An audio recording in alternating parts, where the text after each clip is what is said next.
Good afternoon everyone, it's Dayan again and welcome back for another vlog here in my YouTube channel. Dito tayo sa second floor kung saan ang location ng mga watch stores na ito. Isa-isahin natin sila para maipakita ko sa inyo kung ano ba ang mga pwede nyo makita, lalo na sa mga watch collectors dyan at mahilig sa Seiko, sa Alba and Citizen watches. So you have a better options. Isa sa mga watch stores na pupuntahan natin is ang 3S Gift Shop, which is very famous dito sa Farmers Plaza, Cubao. As of now, it's 11:59 in the morning. Today is Monday, holiday, no? Yan. Ano pa ang inaantay natin? Halika na't puntahan na natin ang mga watch stores na ito para lalo kayo magkaroon ng idea kung ano ba yung mga pwede nyong mabili dito sa mga watch stores. And of course, ang landmark dito is yung Abenson and Western Appliances. Ang una is yung Watch Central. Maraming beses na ako nag-vlog dito sa Watch Central, pero hulihin natin yan. Doon muna tayo sa 3S Gift Shop kung saan napakalapit lang dito, guys. Yan. Halos magkakatabi lang dito yung mga watch stores. Ang landmark dito is yung Goldilocks. Pag galing kayo sa Farmers Plaza, malapit lang talaga siya dito. Since ang content talaga natin is gagawa tayo ng train vlog. I mean LRT from Antipolo going to Recto. So dito naman na tayo, di ba? Hindi, gawin na natin. Yan. Ito yung mga Seiko dito. Stop record. Ito is 3S Gift Shop. At yung mga available na mga watches dito, guys. Yung iba dito, naka-sale sila, ha. From Joe Fox, which is 1,499. Ayan, kung mahilig kayo sa mga watches, itong vlog ay para sa inyo. Though I'm not a watch expert, guys, pero pwede nyo pong i-share yung mga thoughts ninyo and opinion about watches sa mismong comment section natin. Sa mismong comment section, guys. Yan, para mas marami pa tayong matutunan. May mga Rado watches din dito na 1,599. Rado 1599. Ayan. Mix siya ng mga panglalaki tsaka pangbabae. O doon meron din tayong Casio Metal Baby G, which is 7,499.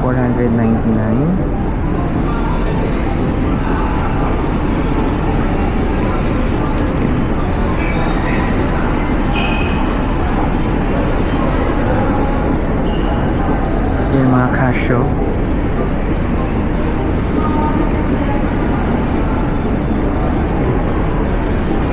Casio G-Shock. Sa mga mahihilig sa Casio G-Shock, guys, punta lang kayo dito sa 3S Gift Shop, tapat ng Goldilocks. Diba, pag gusto nyo pumunta dito, itanong nyo lang yung landmark natin na Goldilocks.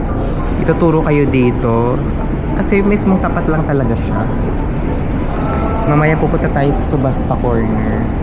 Yan, 899. Mga Spalding watches. And then dun sa isa, 1,500 naman. Yan. Zino-zoom ko na para makita nyo lalo yung details sa mga watch dito. Diba?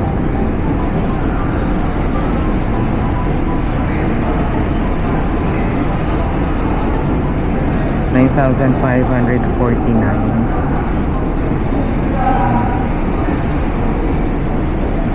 Dito sa baba is mga Casio naman na may mga prices. So generous sila pagdating sa mga presyo, no? Kasi nakikita naman natin yung mga price dito ng Casio. Mga automatic with battery. Automatic with battery. I-edit ko na lang. Ito is mga quartz na digital watches from Casio.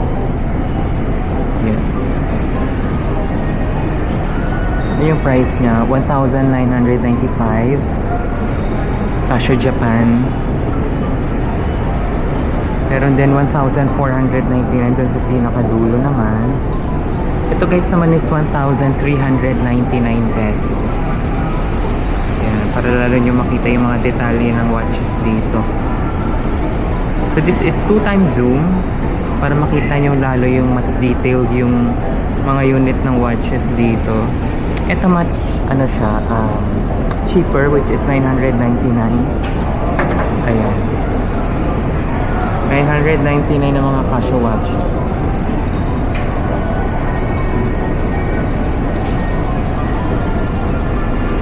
Then dito naman is yung 699. Marami po dun sa loob mismo ng store nila. Pero syempre ayaw naman natin maka-istorbo sa mga ginagawa nila, kaya sa labas lang tayo mag-vlog. Kasi sa loob naman tayo ng mall, medyo presko yung ating pakiramdam. Kasi dun sa Avenida, ang init kasi dun. Diba? Mamaya lilipat tayo dun sa Subasta Corner. Ito naman yung mga Subasta Corner guys. 2,249. Yan, may G-Shock tayo doon na 5,945. And then Casio Swatch 6,599. Sumunod dyan is yung Seiko Automatic 3,500 with day date na din. And then gold yung bezel. Then yung Casio Diverse Watch na water resistant ang 200 meter. It's 4,500.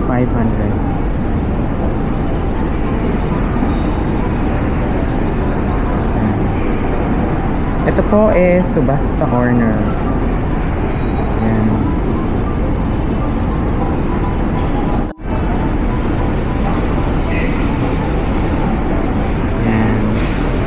Techno Marine. Guys, may Techno Marine dito, 4,599. And then may Versace Swiss made na watch. Ang taray naman ng rose gold na bezel, no? And then yung dial niya is black, but yung authenticity ng mga watches pwede nyo pong itanong sa mismo may-ari at sa mga sales lady nila dito. So that's 5,499. And then may Casio din dito na 1,249.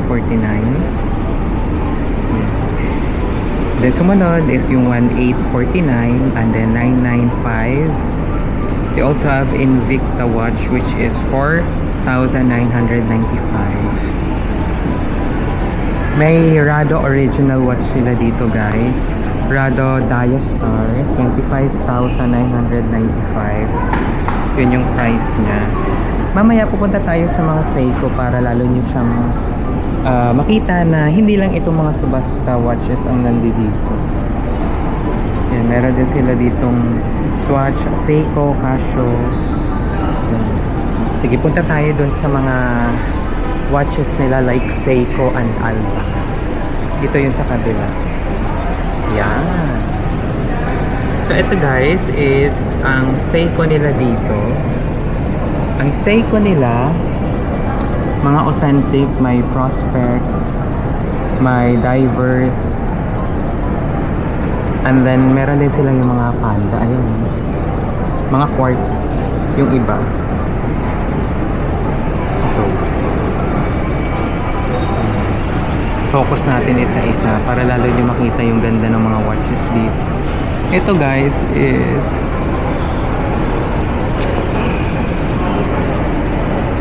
ito is 25,995 automatic divers watch ng Seiko na may day date. Ayan guys, mga automatic na yan, 25,995. Diba? Then ito G-Shock 22,995. Original yan ha. Ang grabe yung PADI, no? Ito po is 24,991. Ayan, yan.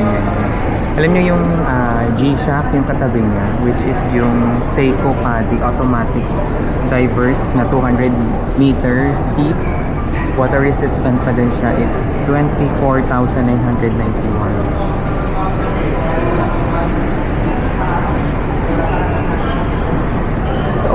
Ito yung pinaka ano talaga in demand, yung Seiko Prospex na parang panda type ng Seiko.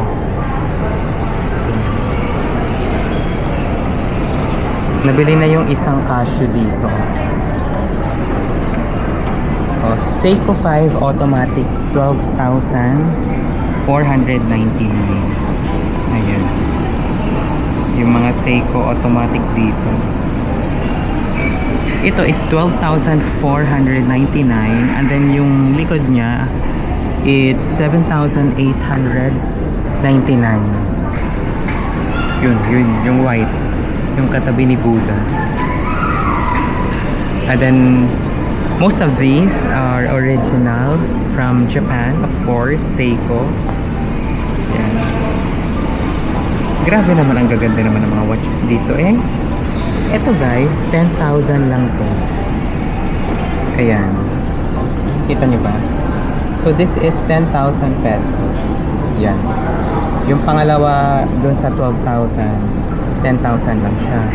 And then itong isang automatic naman na 100 meter na Seiko 5, this is 10,000 as well. Yan. Ayun, dalawang yan, 10,000. Yung katabi niya, 12,000. Mga automatic po ito guys ha, from Seiko 5. So merong gold bezel with gold and silver plated na bracelet na strap. Meron din tayong purely gold na Seiko 5 automatic. Ang ganda. Ang ganda nito oh. Yung Seiko 5 sports made in Japan.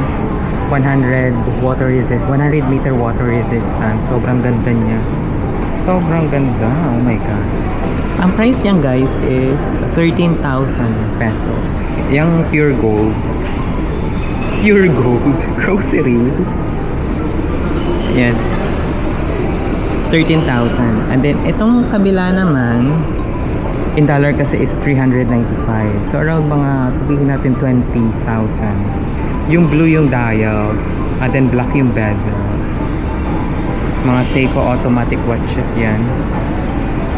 Yan. Only at 3S gift shop. I'm not sure kung meron silang Facebook page, pero hopefully meron. Yan. Then meron naman yung iba doon, mga orange dial, automatic GMT ng Seiko.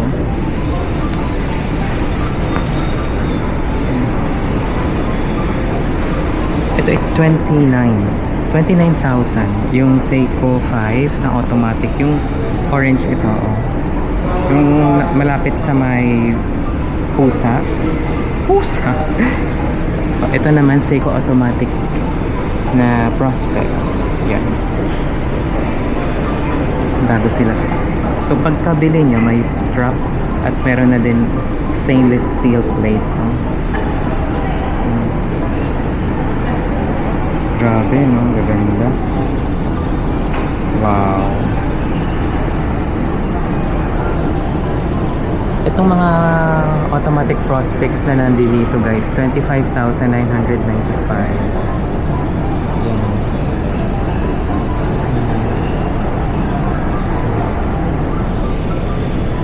And then, ito din, Alexandre Christie, 3,599.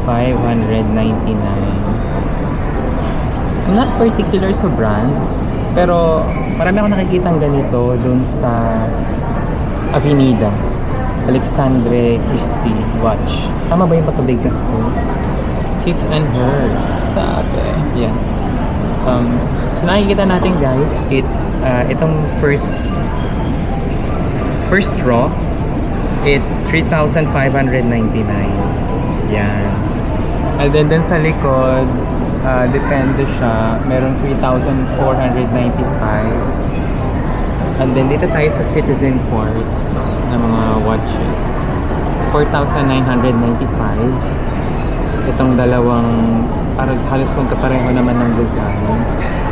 And then dito naman it's Seiko 5 Kinetic 8,599. And then meron doong Seiko din sa likod. Seiko 5 3,995. May mga sale dito ng Seiko guys. Automatic 6,945. Yan. May mga Seiko watches vlog din ako. Ilalagay ko sa description para talin nyo makita yung ibang ganda ng mga watches dito guys. Ito, Seiko Runner. Mga solar watches. May purple, may green. Yan, 3,599 and then 4,095. And then meron din sila dito mga much cheaper watches. May 499. Yan, 899. Then yung mga stopwatches. Wait, kailangan ko ni Afam. 299. Parang gusto ko bilang si Skelly nito.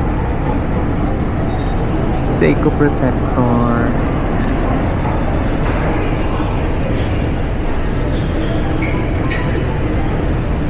Mga basic sport watches. 499 pesos. Stop